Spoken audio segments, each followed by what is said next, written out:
හරි හොඳට මතක තියාගන්න මේ ලෝකෙ තවදුරටත් හාඩ්වර්කින් මිනිස්සු දිනන්නේ වගකීමෙන් කියන්නේ හරිද ඒ ගැන අය මේ ලෝකෙ හාඩ්වර්කින් මිනිස්සු දිනන්නේ කාර්මික විප්ලවයක් ආවොත් විතරයි ඒ කියන්නේ නිකන් මං කියනවා නිකන් යකඩ හාරලා දිනු වෙන හරි පතල් ඒ වගේ කාලයක් ආවොත් ලෝකේ ලොකුම විදිහට ඒ කාලෙදි ඔන්න හාඩ්වර්කින් ආපහු වෙනවා හැබැයි හාඩ්වර්කින් වැදගත් නෑ කියන්නේ ඒක වැදගත් හැබැයි හාඩ්වර්කින් කරලා දියුණු වෙන කාලේ ඉවරයි දැන් දියුණු වෙන්නේ ස්මාර්ට් මිනිස්සු විතරයි ඒ කියන්නේ මොකද්ද අපි කියන මේකට ඉෆෙක්ටිව් මිනිස්සු තමයි මේ ලෝකෙ මින් ඉදිරියට දියුණු වෙන්නේ ඒකට වෙන්න මං හේතුත් කියන්න ඒ කියන්නේ කාලය සීමිතයි ඔයාටයි මටයි තියෙන පැය 24 අස්සේ දැන් මේ කැරකෙන වේගෙන් යන ලෝකයේ ඇතුලේ අපිට දේවල් කරගන්න තියෙන්නේ හරිම පුංචි කාලයක්. කාලා බීලා සම්බදතා නඩත්තු කරගෙන ওই තියෙන දේවල් ඔක්කොම කරපුවාම ওই ගෝල් සෙටින් වලට හරි ජීවිතේ ගොඩ දා ගන්නවා කියන ඒවාට අපිට තියෙන සොච්චම් කාලයක්. එතකොට ඒක අපි මුලින් තේරුම් ගන්න ඕන. කාලය කියන එක සීමිතයි. ඒක හොඳට හසුරුව ගන්න ඕනි. දෙවැනි එක plan your next days must. අන්නේ සීමිත කාලය මොනවටද මම වැය කරන්න කියලා කලින් දවසේ හොඳ අයිඩිය එකක් තියෙන්න. ඒ කියන්නේ වැඩ දෙක තුනක්. හිතන්නකෝ මම මේක මොකක් හරි මට මීටින් එකක් තියෙනවා. ඒක මගේ බිස්නස් එකට වැදගත් එකක්. මොකක් හරි මොනවා හරි වැඩ දෙක තුනක් තියෙනවා. ප්‍රොඩක්ටිව් වැඩ දෙක තුනක්. ඒ විදිහට මොනවා හරි පොඩි ඩේලි රූටින් එකක්. මම කියනවා අවුරුද්ද අවසානයේ ගහන ගෝල් එකට ඔයා අද කරන්න මොනවද කියන එකට එන්න ඕන. ඒ වැඩ දෙක තුන තමයි ඔයාගේ අවුරුද්ද අවසානයේ ගෝල් එකට යන වැඩ දෙක තුන. මිනිස්සෙක් හම්බෙන්න යන එකක්, ක්ලාස් එකට යන එකක් මොකක් හරි ඒ අවසාන ගෝල් එකට අලයින් වෙන වැඩි. ඊට පස්සේ ඒකෙදිත් හැම වෙලේම ඔයා හයි ROI තියෙන එක තමයි මුලින් කරන්නේ. ඇයි එහෙම කරන්නේ? ඔයා වැඩ 10ක් දාගත්තොත් එහෙම ඔය වැඩ ඇතුලේ සැලුන් එකට යන එකක් තියෙනවා. කාත් එක්ක හරි කයියක් ගහන්න යන එකක් හරි තියෙනවා. එළවලු ගේන්න යන එකක් හරි තියෙනවා. මේ වැඩ කරන දවස්වල හොඳේ. එතකොට ඕවට අපි ප්‍රයොරිටි එක දුන්නොත් අපිට අර හම්බෙච්ච සීමිත කාලයෙන් වෙන මිනිස්සෙක් හොඳ ප්‍රොඩක්ටිව් වැඩක් කරලා ජීවිතේට හොඳ වැලියු එකක් ගන්නකොට අපි මේ පොළට ගිහිල්ලා ඒ වැඩ කරන දවස් නාස්ති කරගන්න. නැත්තම් හිතන්නකෝ ඔයාගේ ගෙදර නිකන් ලොන්ඩ්‍රි වැඩක් හරි. දැන් ඔයාට සල්ලි තියෙන. ඒ කියන්නේ අපි හිතමු හොඳ කෑෂ් ෆ්ලෝ එකක් තියෙනවා. මොකක් හරි මේ වතුර ලයින් එකක ටිකක් ප්‍රශ්නයක්. හරිද? ඔයාට ඒ ASCII වැඩ තියෙනවා. ඒ කියන්නේ ඔයාගේ කෑෂ් ෆ්ලෝ එක වැඩි. ඔයාට දවසට 20000ක් කෑෂ් ෆ්ලෝ එකක් එනවා. එතකොට ඔයා අර රුපියල් 500ක් දෙදහක් යන මේ දවසම දාගන්න ඒක රෙපයාර් කරගන්න වැඩ කරන දවස ඉතින් ඒ 10000 ඕට මැකෑනික් කෙනෙක්ට දීලා ඔයාර 20000 ගන්න ෆෝකස් කරනවා මොකද ඒ 1000 නැතුණාට ඔයාට 18000 ගේන් එකක් එතන තියෙනවා හරිද අර ඒ විදිහට හැම වෙලේම ROI වැඩි එක තමයි එකට ගන්න හරිද ඒ කියන්නේ දැන් රෙදි හොදන දැන් හිතන්න රෙදි හොදන එකත් එච්චර තමයි දැන් ඔයාට රෙදි කන්දක් තියෙනවා නම් ඔයා සඳුදා වැඩ කරන දවසක් නම් ඔයා ඒක දාන්නේ සති අන්තෙට මොකද එදාට තමයි ඒක ප්‍රයොරිටි එක මැච් වෙන්නේ මුලින්ම ගන්නේ ඔයාට වැඩ කරන්න තියෙන එක දැන් හිතන්න වැඩ 10ක් තියෙනවා නම් මුලින්ම ඔයා ගන්න මගේ ජීවිතේට වැඩිපුරම වැලියු එක ඇඩ් කරට ඇක්ටිවිටි එක මොකක්ද ඒක තමයි එක දෙවෙනි එක ඊළඟට ඊට පස්සේ අවසානට එන ඔය කොණ්ඩේ කපන ඒවා පොලට යන ඒවා ඔය ටික එනවා වෙලාව තිබ්බොත් ඒ කියන්නේ ඔයාගේ ගේම් එක හොඳට ප්ලේ කරලා දවසේ ඔන්න වෙලාව තිබ්බොත් පොලටත් යනවා වෙලාව නැත්තම් කමක් නෑ මොකද ඔයාට සීමිත කාලයෙන් ඔයා හයි ප්‍රොඩක්ටිව් දවසක් ගත කරලා ඉවරයි සතිය අන්තේ අර ටික කරනවා තේරෙනවද අන්න ඒක අවශ්‍යයි ROI කියන එක හැම වෙලේම හිතන්න ඇයි මම මේ මිනිස්සුත් එක්ක කතා කරන්න ඕනේ ඇයි මේ මනුස්සයත් එක්ක මම මෙතන ඉඳන් ඉන්නේ මොකද මුගෙන් මට වැලියු එකකුත් නෑ මට මෙතනින් මුට තේරුමකුත් නෑ මට තේරුමකුත් නෑ එහෙනම් මං ගිහිල්ලා නිදා ගන්න හරිද අන්න ඒ විදිහට හිතන්න මොකද මේ කාලය සීමිතයි අපේ ජීවිතේ මුළු කයලෙම මිනිසුන්ට දෙන්න බෑ එතකොට අපිට කරන්න පුළුවන් ටික මිනිසුන්ට කරලා අපි ජීවිතේ සැනසීමෙන් ඉන්නයි. හරිද? අන්නේ මෙන්ටැලිටි එක ඔයාට එන්න ඕන. ඔයාට growth එකක් ඕන නැහැ. ඒක තේරුණාද තිස්ස? පොයින්ට් එක?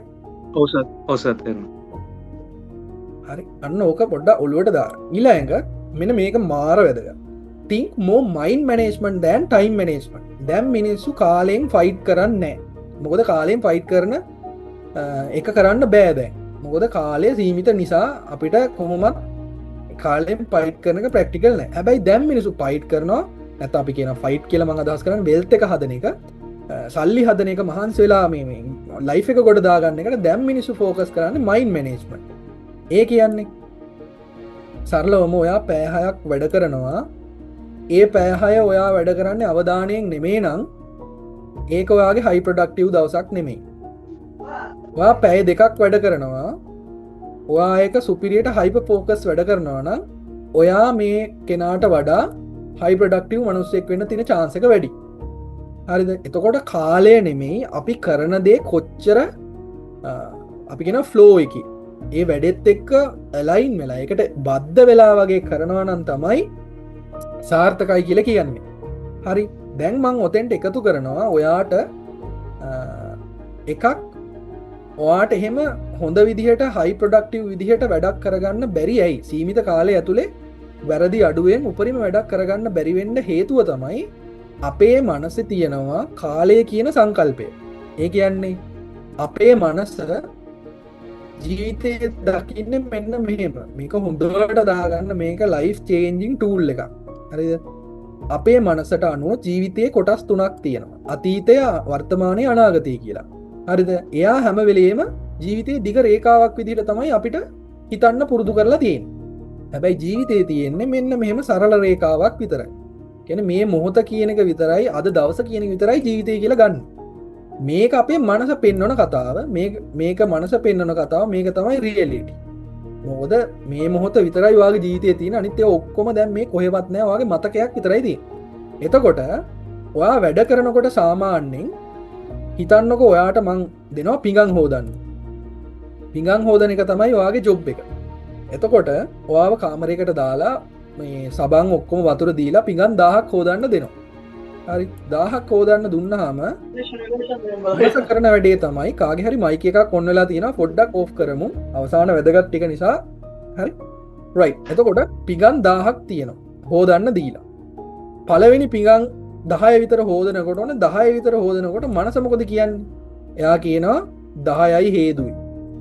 තව 990ක්ම තියෙනවා හෝදන්න කියලා කියනවා ඔයත් මොකද කරන්නේ ඔයත් එවන තෝට් එකට ඔව් මට තව 9යි හේදුවේ තව 990ක් තියෙනවා තව එකක් හෝදනකොට කියනවා තව 989යි අයියෝ තව 10යි හේදුවේ ඔහොම කිය ඔය එවන තෝට් එකට ඔයා අහුවෙනවා අහුවෙලා ඔයා වද වෙනවා සිතුවිල්ල ගැන ඒක ගැන කම්පයා කරනවා එතකොට මොකද වෙන්නේ අපි කියනවා මොලේට වෙහෙස දැනෙනවා වැඩි ඔයාට කොග්නිටිව් ලෝඩ් එක වැඩිපුර දැනෙන්න ගන්නවා මේ මොකද කාලය කියන සංකල්පයේ තියෙන ඒ ඉෆෙක්ට් එක නිසා ඔයාට වෙහෙස දැනෙනවා වැඩි මොලේට ලොකුවට දැනෙනවා ඒක හරිද මොකද ඔයා අර කම්පයා කර ගන්න නිසා හැබැයි ඔයාට 1 by 1 යන්න පුළුවන් 10 හොදනකොට ඔයා හොදන්නේ එක පිඟානයි 9ක් හේදුවා කියලා ඔයාගේ මතකේ තියෙනවා ඒක ගැන හිතල වැඩක් නෑ තව 990ක් තියෙනවා ඒක තව අතවත් තියලා නෑ ඒක ගැන හිතල වැඩකුත් නෑ තකොට ඔය දෙකම ගැන හිතුවොත් වෙන්නේ ඔයාට මේ වෙලාවේ කරන්න තියෙන වැඩේට තියෙන එනර්ජි එක නැති වෙන එකයි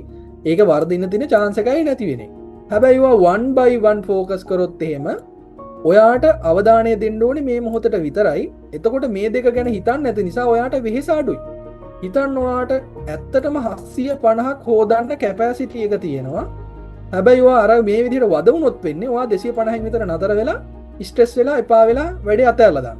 හරිද? ඒ නිසා වැඩක් කරනකොට හැම වෙලෙම 1 by 1. ඒ කියන්නේ ඔයාගේ දවසේ පුරාවට වැඩ ටික තියෙන්න පුළුවන්. සතියේට මාසෙට තියෙන්න පුළුවන්. හැබැයි ඒවා පොතේ තියෙනවා. හැබැයි ඔළුවට වැඩිපුර වදයක් කරගන්න 1 by 1 ගන්නවා. ඒක කරා ඊළඟට ඊළඟට. අන්න එහෙම ෆ්ලෝ එකේ යනකොට ඔයාට වෙහෙස දැනෙනවා අඩුයි. මොකද ඔයා ටයිම් කියන කන්සෙප්ට් එකට මනසේ අපි කියන මේ ඇටෙන්ෂන් එක දෙන්න හැම වෙලේම මයින්ඩ්ෆුලි 1 by 1 කරන වැඩෙත් එක්ක යනකොට ඔයාට දැනෙන වෙහෙස අඩුයි ඔයාට දවස් අවසානයේ ලොකුවට පේන් එකක් දැනෙන්න ඊළඟ දවසෙත් ෆ්ලෝ එකේ යන්න පුළුවන් හරිද අපි කියනවා තව දෙයක් ඒක තේරුණාද කියලා කියන්නකො ඉස්සෙල්ලා ඔව් ඉන්නවනේ නින්ද ගිහිල්ලාද කට්ටිය නෑනේ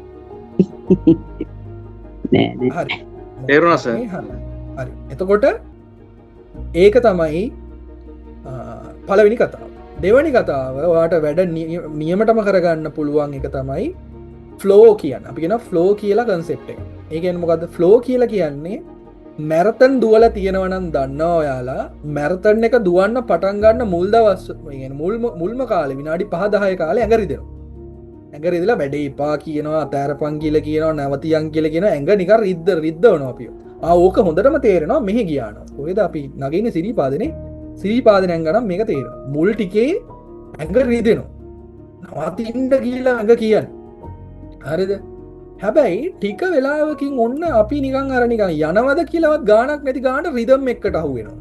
අහුවෙලා ඇති ගියපුුව හරිද ඒ කියන්නේ ඕනම වැඩක මේ වෙහෙස දැනෙන කෑල්ල හුරුවෙන කෑල්ල පැන්නහම වැඩේ අපි කියන්නේ දෙන්නෙක් නොවෙන තැනකට සෙට්ටෙන අපිකොටගෙන ෆ්ලෝ එක කියලා ඒ කියන්නේ ඒ වෙලා වෙදි කාලය දැනන්න ඉන්න තැන දැනන්න වැඩෙත් එක්ක සුපිරියට අපි එන්ගේජ් මහන්සිය නෑ මනුස්සෙකොට පුළුවන් නම් පුළුවන් ඉක්මනට මේ ෆ්ලෝ එක කියන එකට එන්ඩ එයාට වැඩ කරනකොට දැන්න වෙහෙස අඩුයි දවස අවසානය දැන්න වෙහෙස අඩුයි සහ එපා වෙන ගති අඩුයි ඒකට කරන්න තියෙන්නේ මේ ෆ්ලෝ එකට හැකික්මනින් එන්ඩවාට කරන්න පුළුවන් දෙයක් තමයි එකක් ඩිස්ට්‍රක්ෂන් අයින් කරන්න වැඩ කරනකොට ෆෝන්ෝ නොටිෆිකේෂන් ඔක්කොම ඕක් කරලා ඒ වැඩේට ඉඳගන්න සද්ද අඩු තැනක් තෝරගන්න එතකොට මේ ඒකට හොඳට ලැහැස්ති වෙලා එන්වායමන්ට එකට මේ සෙට්ෙන්ඩ ඒත් එක්ක වැඩේ කෑලිවලට කඩලා කරන්න ඒගැන පැයේ කොටස් සැටියට පැය භාග කොටස් සැටියට නැතම් වැඩේ කොටස් වලට කඩලා කරන්න එතකොට මොකද වෙන්නේ